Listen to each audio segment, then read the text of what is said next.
A continuación invito al ingeniero Carlos España Vázquez. Él es investigador del Instituto de Investigaciones Sanitaria y Ambiental de la UNES. Bueno, agua y salud, ese es el tema que me han pedido, o sea, la correlación entre agua y salud. Evidentemente es un eslogan que muy interesante, muy bonito, dice agua pura, salud segura. Bueno, siempre es bueno dar esta relación de la cantidad de agua en la Tierra y en el planeta. Fíjense, el sector azul es el agua marina, tan solo tenemos disponibilidad en la Tierra del agua dulce con un 3%, y de ese 3% todavía se divide en lo que son los hielos, agua subterránea, agua dulce superficial, 1%, y todavía de esa disponibilidad tenemos estos porcentajes que son dulce, superficial, el agua aprovechable. El acceso al agua es fundamental para la salud y es uno de los derechos humanos básicos a un componente de las políticas eficaces de la protección de la salud. Es decir, queremos proteger salud, tenemos que provisionar agua en cantidad y en calidad adecuada.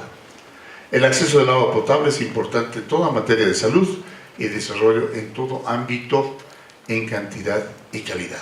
Por eso un poco voy a hablar de la cantidad y no solamente me voy a limitar a la calidad, que era el título de la temática. Correlación. Hay una cantidad que ya me han explicado, pero justamente a partir del concepto de la supervivencia en litros por habitante día, son parámetros que lo da la Organización Panamericana de la Salud. Habla de para sobrevivencia en bebida y alimentación de 2,5 a 3 litros por día, de prácticas básicas de higiene 2 a 6 litros por día, necesidades básicas para cocinar 3 a 6 litros, dando un total entre 7, 5 y 15 litros por día. ¿Por qué estoy retomando este valor? Porque hemos tenido la crisis, evidentemente, y hemos tenido que pasar una emergencia en la cual era necesario retomar estos valores que probablemente pueden también aplicarse a los desastres, por ejemplo, cuando se tienen terremotos o se tienen eventos grandes en los cuales los servicios de agua colapsan y tiene que haber una parte institucional que sea la que dote estas cantidades como mínimo de sobrevivencia. Bien, hemos mencionado cantidad y en el caso de La Paz ha sido un aspecto crítico. Se ha hablado de muy poca frecuencia de distribución en algunos casos. También se ha hablado de que en la plena crisis se tenían tuberías colapsadas, en algún caso en algunas arterias principales donde la gente veía cómo el agua brotaba, pero no podía acceder a ella. Bien, es necesario conocer de que cuando hacemos un control de calidad, como definición de la calidad misma, es la medida de la condición del agua referida a sus características. Vamos a tener en cuenta todo aquello que señalan las características físicas, que son los parámetros organolépticos, químicas, microbiológicas y radiológicas. Se ha incluido la radiológica, porque en algunos países se tiene la práctica de la energía nuclear, etc. Y probablemente también tendremos que entrar en aquel campo cuando empiece a funcionar un centro de experimentación nuclear. Viendo los niveles de radiactividad, en la parte de microbiología, la presencia o ausencia de microorganismos, y en la química, el contenido salino, presencia o ausencia de elementos. Bien, eso es un pantallazo. Cuando hablamos de calidad de agua, en la norma se nos especifica, en la norma boliviana, el control de estos parámetros como mínimo: el pH, conductividad, turbiedad, cloro residual, coliformes termorresistentes. Es decir, es el mínimo control que podemos hacer en el caso de, como los que hemos tenido presentes. Hay un control básico donde se amplían los aspectos físicos, químicos, en el caso del color, y están aquí los valores límites, los valores máximos admisibles, para los cuales, es decir, hacemos una determinación y lo primero que tenemos que hacer es comparar con estos valores, y si estuvieran excedentes, el reporte sale no apto o excede el valor de referencia. Bien, para ver el aspecto de contaminación microbiológica en las aguas no tratadas, porque en el caso de la crisis que ha habido, se han utilizado aguas no tratadas. Evidentemente la empresa ha dotado de las aguas tratadas en planta, llevada a través de cisternas, pero también ha habido un volumen del cual se han tomado las aguas, se ha visto en algún caso las aguas en la Gruta de Lourdes, en la Amor de Dios, etc. Un sinfín de manantiales donde se han captado las aguas y obviamente se han llevado a los lugares de distribución. Había que definir un concepto de lo que es una concentración baja, media y alta, y en algún caso excesiva. Quisiera ver algunos indicadores de los servicios de agua, que fíjense, he encontrado ya 12. Al principio eran las 7 Cs, he adicionado 5 más, que ha salido también de esta crisis. La primera es que el agua tiene que ser suministrada en cantidad adecuada. Tiene que haber una cantidad adecuada ya lo he mencionado, 87 litros en la ciudad de La Paz y algo de 100 litros o de 60 y tantos litros en la ciudad del Alto. La calidad del agua tiene que tener la calidad de lo que estábamos hablando. La continuidad del servicio, 24 horas está establecido. Los servicios de buena calidad deben ser de 24 horas. Cobertura del servicio, es decir, deben llegar a toda la población en lo posible. Ese es un buen servicio.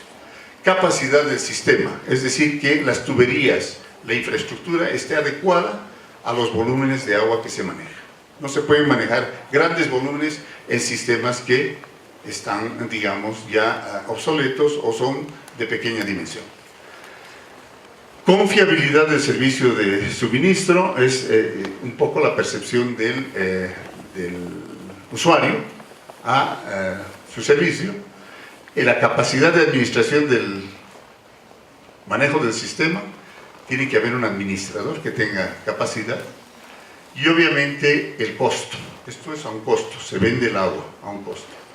Pero hay un aspecto que hoy está surgiendo y es la comercialización.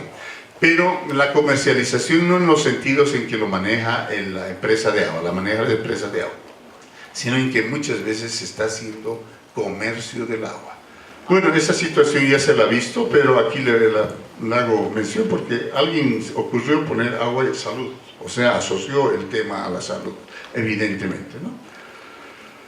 El agua que se nos ha presentado en la época de la crisis ha sido, personalmente he visto esto y he recolectado, era esta agua turbia, en algún caso agua cristalina, pero con color, con contenidos de hierro, propio de la dinámica de suministrar el suministro interrumpido. Es decir, se hace una especie de limpieza de tubería y entonces el público, el usuario, es quien recibe estas aguas. Preocupados por esto me motivaron a qué podíamos hacer con este aspecto físico, porque sabemos que son agua de la red, son aguas tratadas, pero que han tenido un proceso de deterioro por el aspecto de la crisis, o sea, el aspecto de cerrar una válvula para dar a un sector, abrir la válvula. Obviamente en esas aperturas y cierres de válvulas se producen grandes movimientos de la masa de agua en las tuberías que dan lugar justamente a extraer algunos elementos adheridos en la misma. Entonces, para estos casos hemos controlado los aspectos físicos, los químicos. Esto sí puede ser controlado, la turbidez y el color. Los químicos no, tenemos que hacerlo necesariamente en laboratorio o con un equipo portátil. Y obviamente los parámetros microbiológicos que se determinan en laboratorio y equipos portátiles. En el caso que hemos hecho la intervención, se ha hecho solamente en laboratorio. O sea, si los ponemos en una balanza, ¿cuál pesa más? ¿El microbiológico o el químico? El microbiológico. ¿Por qué? Porque es de corto periodo. Obviamente una afección como el cólera es mortal en horas, ¿no? Las bacterias actúan en horas mientras que el riesgo químico podría ser, se refería a la aplicación y el uso del desinfectante, el cloro, en el agua, que da ciertas particularidades a las aguas cuando se las clora y no se tienen las previsiones de eliminar la materia orgánica previamente, da origen a los llamados subproductos de la desinfección y que han sido ya estudiados. Están los trialometanos y los organoclorados, que son la materia orgánica en el agua con la combinación del cloro, y obviamente eso desencadena en aquello que maneja el doctor Amaru, que es el cáncer, ¿no? Bueno, los resultados de esta campaña de análisis de la ONSA se han tomado en nuestro instituto, porque se hizo un análisis mínimo, a diferencia de lo que han hecho los colegas de Ciencias Puras, que han aumentado su capacidad porque tenían el personal asociado para poder hacer, y teníamos los parámetros color verdadero, turbiedad, pH, conductividad, dureza, hierro, cloro residual libre, nitrato y amoníaco, coliformes termorresistentes. Los coliformes termorresistentes son indicadores, es un indicador de contaminación fecal, estrictamente. O sea, para ver si en las aguas hay materia fecal. En los manantiales y en la red de distribución se han hecho en algunos casos algunos análisis, y de esto las conclusiones son de que los parámetros observados principalmente en nitratos, en algunos casos, no he precisado el orden, están en el orden de 48 y 92.36 miligramos por litro. La norma establece 45 miligramos por litro de nitratos. El impacto, bueno, la ausencia de cloro nos da la alta probabilidad de transmisión de enfermedades de origen hídrico en estas vertientes.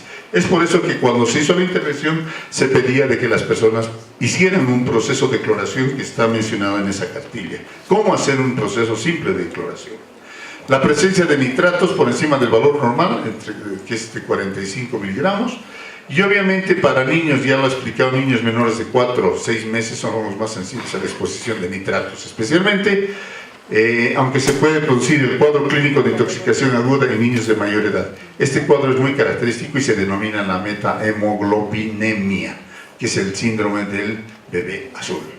Entonces, mucho cuidado con los nitratos.